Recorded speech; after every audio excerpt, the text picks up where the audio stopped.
Welcome back to another story from a wonderful woman who's joining us from South Africa. Hi, Angelique. How are you?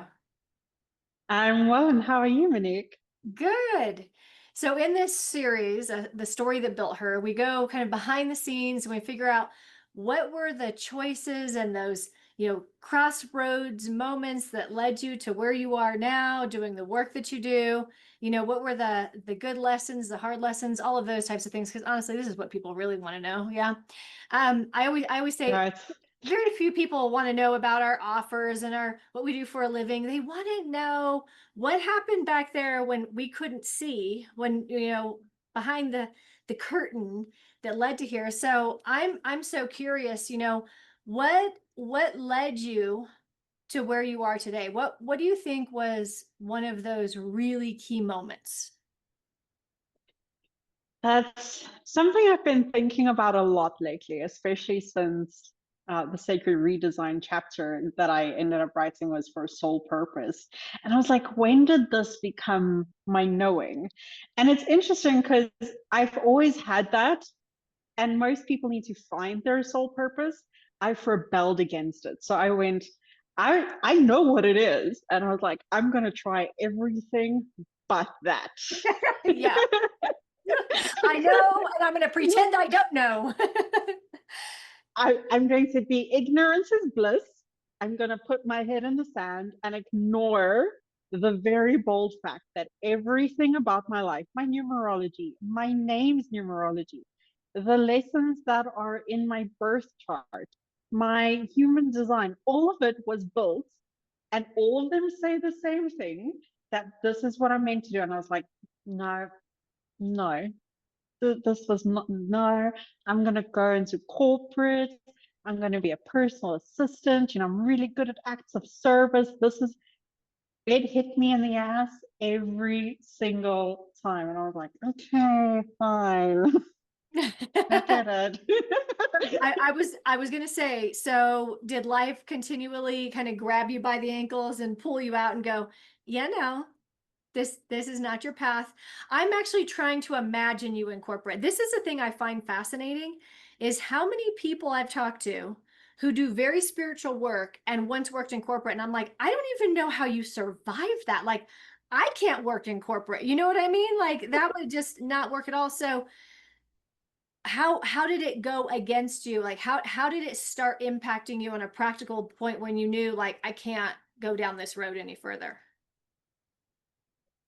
Definitely when the fatigue and burnout started hitting. When I discovered that I was a projector and I really had very short supply of energy on a normal day, and then really starting to challenge the way that practices were happening. So I had these very concrete spiritual beliefs where, love language was a thing for me, chakras was a thing, vibes was a thing.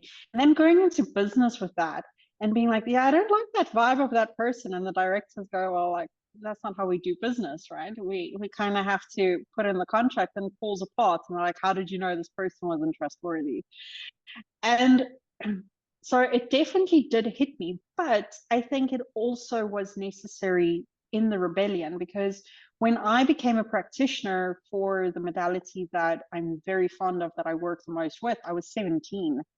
I had no life experience. I had no idea what a business was. I had no idea what the world was outside of The Secret and conversations with God and school and learning all of these things, because it was part of my life since I was a child. I grew up with meditation. I grew up in the spiritual world. I had no concept beyond that. So I think, like, yes, life definitely did throw me some curveballs, and in a very practical sense, I had the burnout, I had the stress, I had the feeling thin, I had the then soul death experience where I started feeling like, why do I want to be in this life if this is my day to day?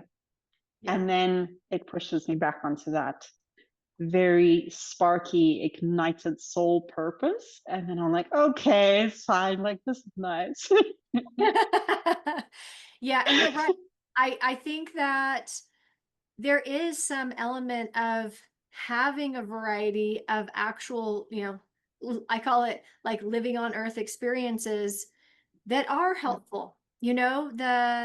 I see this for my kids. I see this for myself where we have to have these experiences because otherwise we're in this little bubble and we don't quite know how the world works. We don't quite know what human nature is really like and what are the laws that we live by. But I also love how when you begin to feel the difference, because sometimes that's what's needed is that contrast of this feels one way, this feels a very different way. Mm.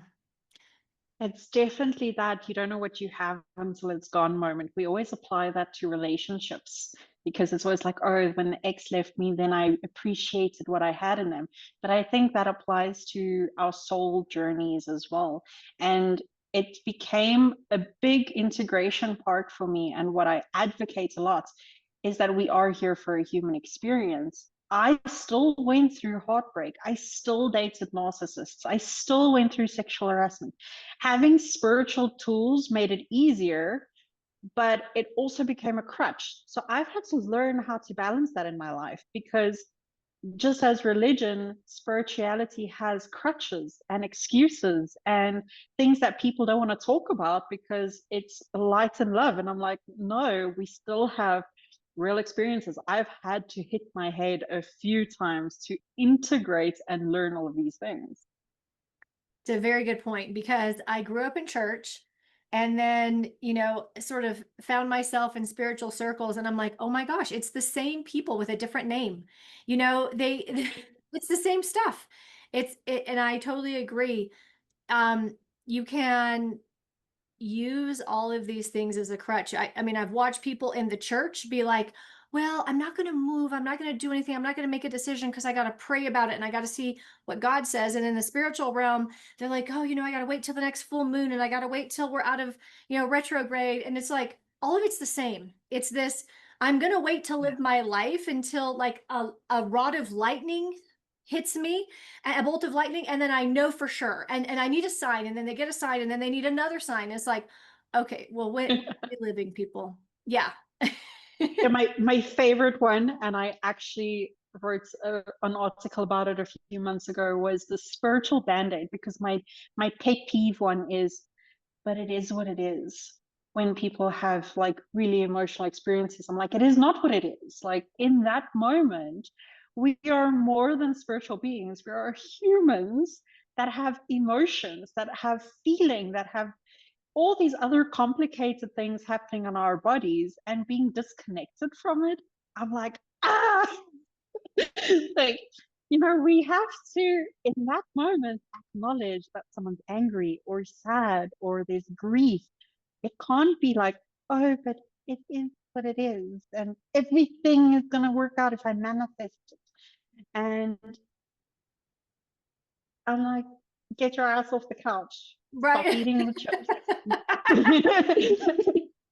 Exactly. Do the Exactly. shadow work. Look in the mirror, take a hard look at your demons and start facing them and start looking at them and be real, be human, not using any of these tools. Even soul purpose, don't use it as escapism. Don't use it as a way to run away from life. Mm. I've been the other way. I've been the salmon. I was like, I'm going to run away from my soul purpose. So I know what it means to not have that. And I also know what it means to calibrate the two together because we need it. It's essential. Very true. Okay, so you brought up all your charts and numbers and signs and symbols and designs. So what is your soul purpose? My sole purpose is healing in all forms and ways.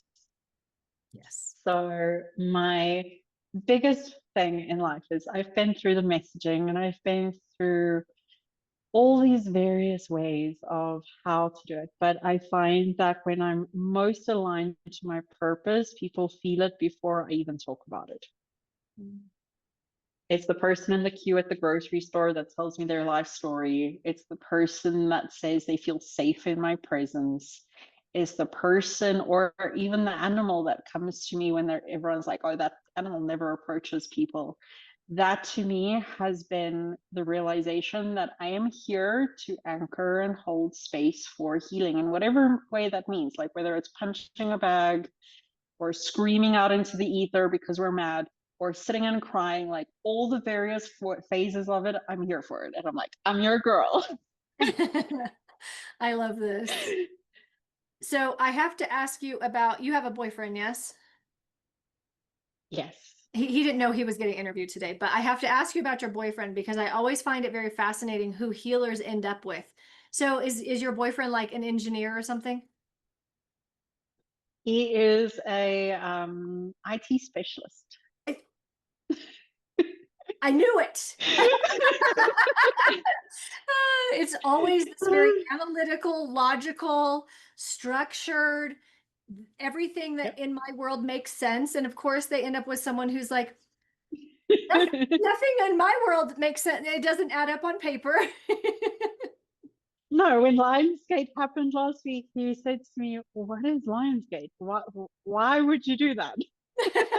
does, does it have code? Does it have modules?" And I'm like, "No, it doesn't." Oh, I love it. It's the yin to the yang. I love seeing that. So how, you're in South Africa, yes? Yeah. And I would love to hear like what your experience is being in the place that you are, because what I have found having clients all over the world, where we're born, who we're around, what is normal in our society is a huge player in how our life plays out. Yeah. Yeah. And it's a very interesting thing because for whatever reason, this is since 2017, I have attracted about 75 to 100 clients in South Africa. And it's fascinating because I've often asked myself, why do I attract these South Africans? And I think a big part of it is this connection to what else is possible. Because would you agree in South Africa, it what's possible is lower than what's possible for someone who's born in the US? Yeah. Privilege, I think it, all over the world, we always hear about the word privilege. In South Africa, it becomes a very tangible thing. Today, I might have electricity. For the next week, I might not. Today, we might have water. For the next 2 weeks, we might not. Infrastructure issues, currency issues. Whenever we purchase something in America, it's this big gratitude because we could afford it because it's times 17 on the exchange rate at the moment. So when we have opportunities, we grab it by the horns and we're kind of like, yes, we're going with it. So it's taught me a lot of resilience, a lot of feminine energy in terms of going with the flow. There's no day today that feels the same, that looks the same. It's learning how to pivot because you have to use what you have in that moment. If your network goes down, if there's no water, if there's no electricity, there is a big pivot that happens. All meetings need to get rescheduled. It teaches flexibility. And I think because of everything that we've been through, we're a very new country in terms of democracy. We're still very much in toddler phase and development, and there's a lot of energetics that still need to happen and a lot of reforming.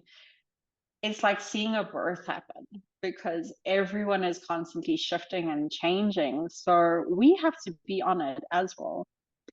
And then above that, we have certain realistic things like our safety is not great. South Africa is one of the top countries in the world that's dangerous. So we learn how to recognize trauma, burnout, the scarcity, the fear consciousness, all of that we have to transcend and work on a lot more than some of the privileged countries.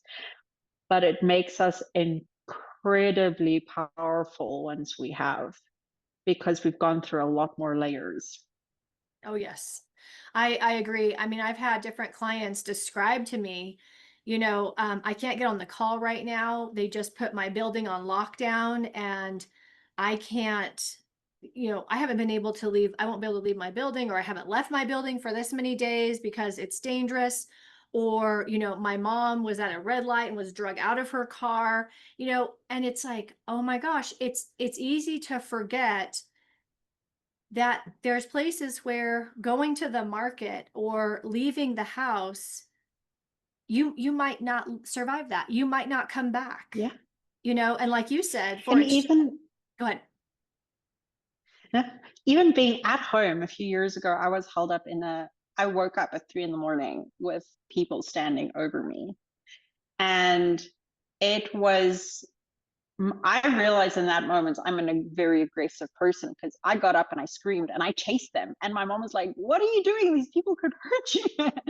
But then that's like a very, very visceral fight or flight response. Yes. It becomes incredibly real.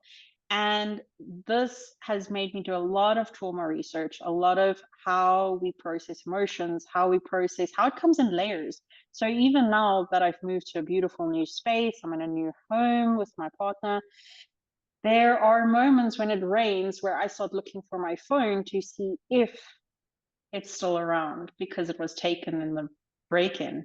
It becomes a very visceral experience. It becomes a very genetically encoded experience, which, because it's so raw, we learn how to live with it Mm-hmm.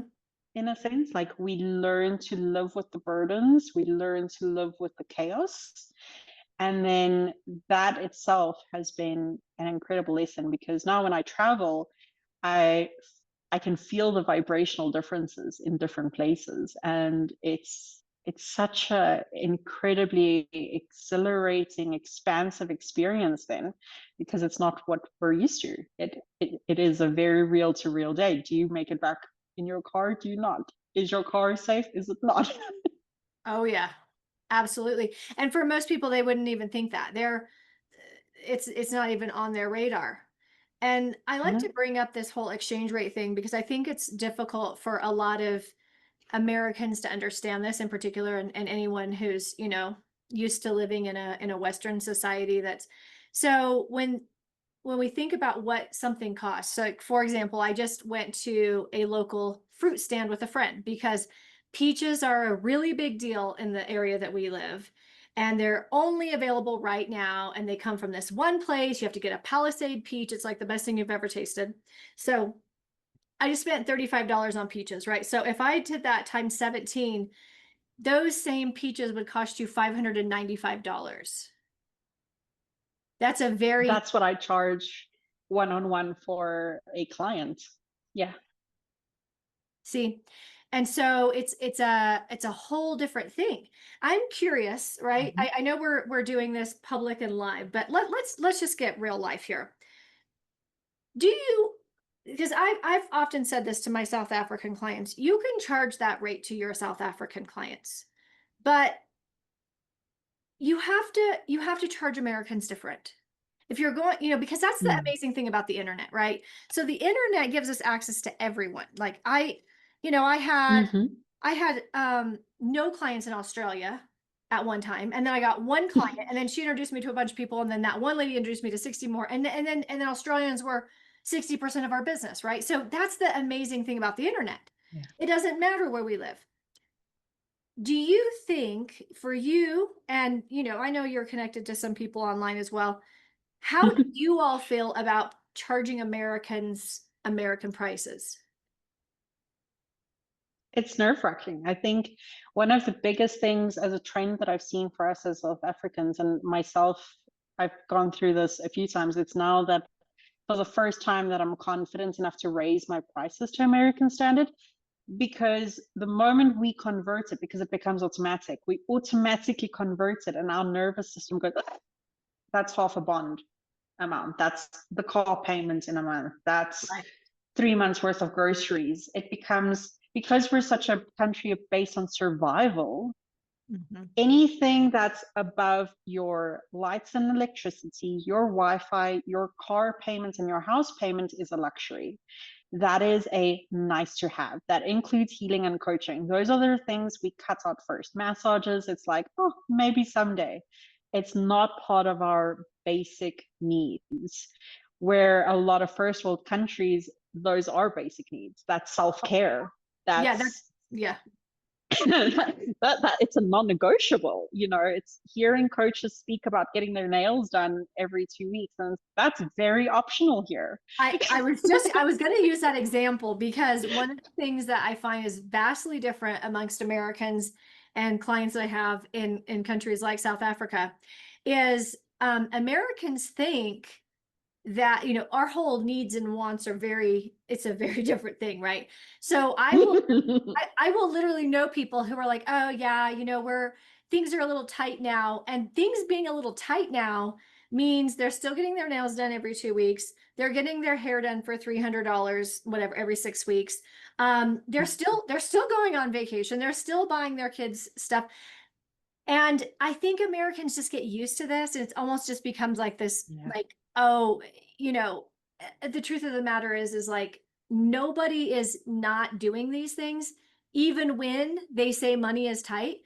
Like nobody is actually used to having the belt be that tight where it's like, okay, we're down to, food and utilities. It's not we're Yeah. so past that mindset. We don't even realize all of the luxuries that we have that other people would be like, I've actually never had that experience.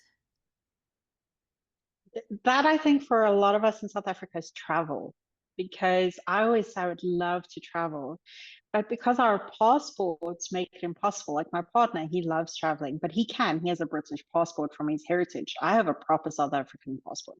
That means I need to go to an embassy at least 3 months ahead of travel.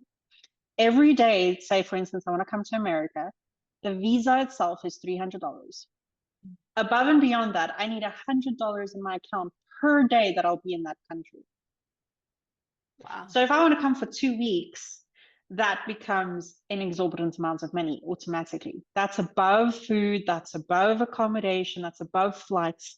It becomes an incredibly taxing thing. And that's why we end up just daydreaming. So a lot of South Africa, you will hear we talk about, oh, we'd love to do this, and we're great at daydreaming because that's all we really have is storytelling.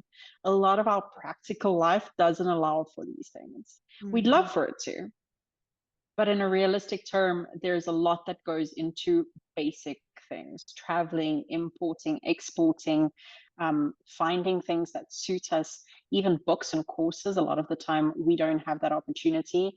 Voiceover jobs. I love watching TikToks with voiceovers, and there's often people that say, oh, it's so easy, just sell your voice here. South Africa's excluded on a lot of those lists, so opportunities become Yes. less.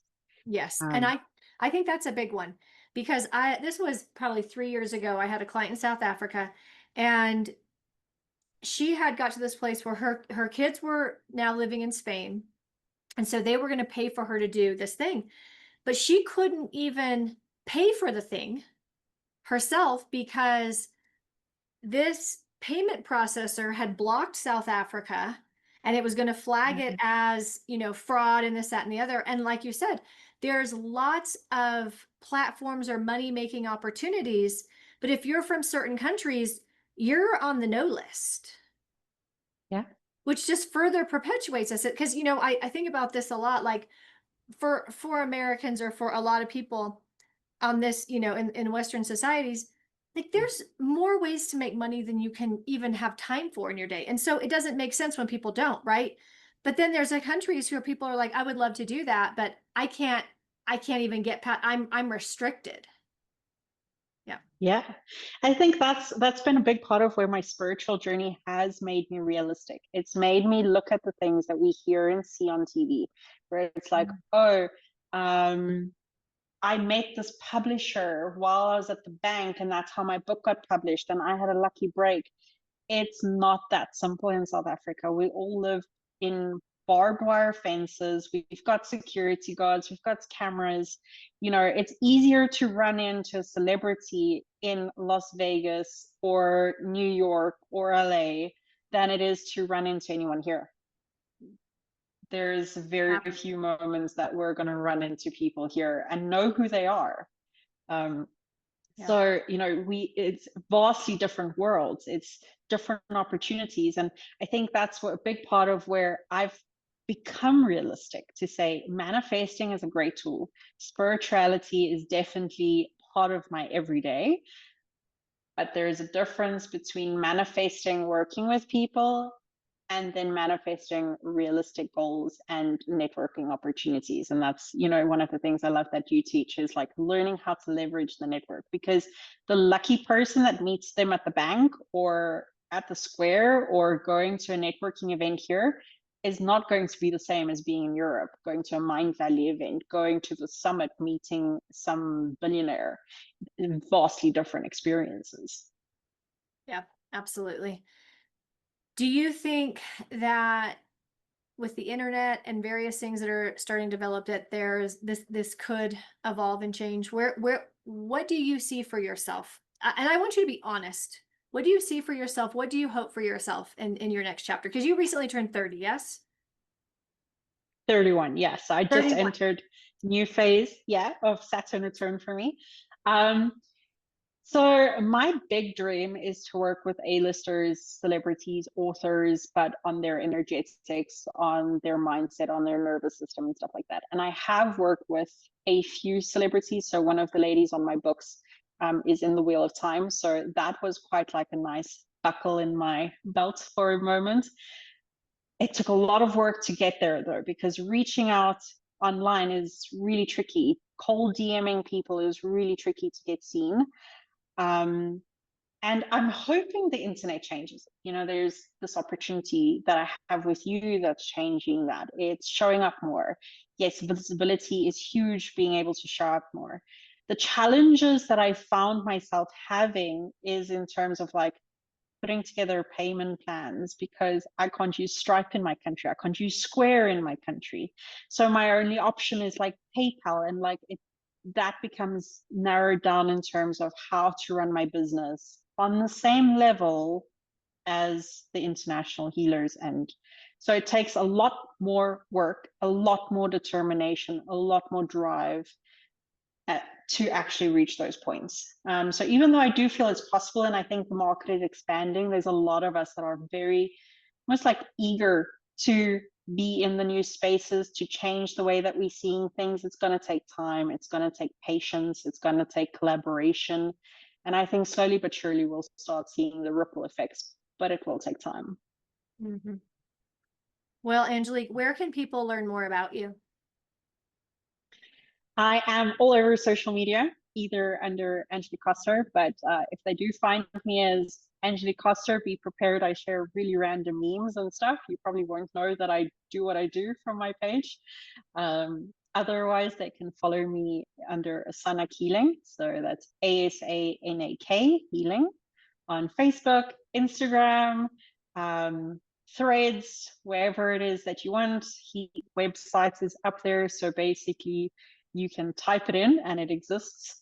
They could find me all over. Realistically, I plastered my face everywhere. That's what it takes. Angelique, I really appreciate you having this conversation with me and being so honest about how things are and giving us a perspective and a peek into your world, your country, and the work that you do. Thank you for this opportunity. It's such a lovely opportunity to be here to discuss it, because I think a lot of the time we don't understand the different perspectives. So it's nice being able to share it. A lot of the time, I think we have to pretend like everything's fine. So it's really nice being able to just say, like, actually, we have challenges. We're human. And you know what? We can still have soul purpose with challenges. So it doesn't mean it's easier. Yes, absolutely. Well, I'm looking forward to your story coming out in Sacred Redesign. And until Thank next you. time, here's to honoring our soul purpose, no matter what it is, where we come from. I know for sure that where you're going is going to be a blessing to many people. Talk to you soon. Bye.